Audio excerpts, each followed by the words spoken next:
bukan hanya tugas yang terus berdatangan, tetapi isi kepala yang tidak pernah benar-benar tenang. Sebagai mahasiswa, pasti kita sering berada di titik itu, duduk di depan laptop berjam-jam, tetapi pikiran justru semakin kacau. Scrolling media sosial, melihat orang lain terlihat bahagia, sukses, dan produktif. Lalu tanpa sadar, kita mulai membandingkan diri sendiri. Kenapa hidup mereka terlihat lebih mudah? Kenapa aku belum sampai di titik itu? Kenapa aku selalu merasa tertinggal?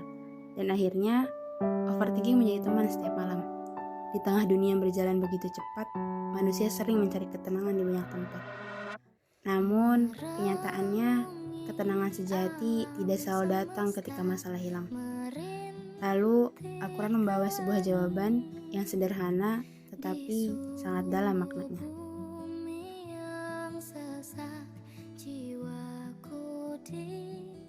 A'udzu billahi minasyaitonir rajim. Bismillahirrahmanirrahim. Ala bidzikrillahi tatma'innul qulub. Ingatlah, hanya dengan mengingat Allah hati menjadi tenang. Firman Allah dalam Quran surah Ar-Ra'd ayat 28. Ayat ini bukan sekedar kalimat indah untuk dibaca, tapi sebuah pengingat bahwa hati manusia memang diciptakan membutuhkan Allah. Dalam tafsir para ulama dijelaskan bahwa ketenangan hati tidak berasal dari dunia semata, karena seringkali yang terlihat bahagia di luar belum tentu benar-benar tenang di dalam. Allah menunjukkan bahwa hati akan menemukan ketentraman ketika dekat dengannya, melalui zikir, melalui sholat, melalui doa-doa yang mungkin sering kita lupakan saat sibuk mengejar dunia. Zikir bukan hanya ucapan di lisan, tetapi juga tentang menghadirkan Allah dalam kehidupan kita.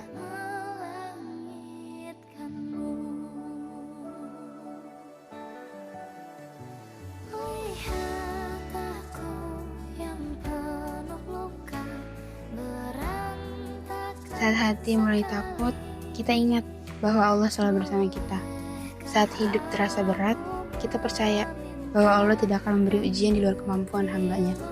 Dan saat semua terasa berantakan, kita belajar untuk berserah diri, meluangkan waktu untuk sholat dengan tenang, membaca beberapa ayat Al-Quran, atau sekedar berzikir di tengah pikiran yang berisik.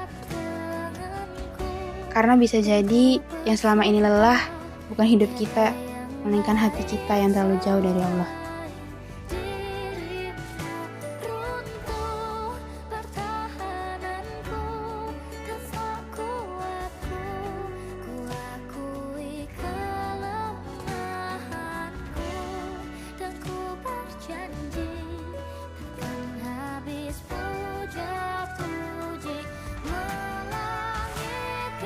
Dan mungkin healing terbaik bukan tentang pergi ke tempat jauh, bukan tentang lari dari masalah, tetapi tentang menemukan kembali ketenangan bersama Allah.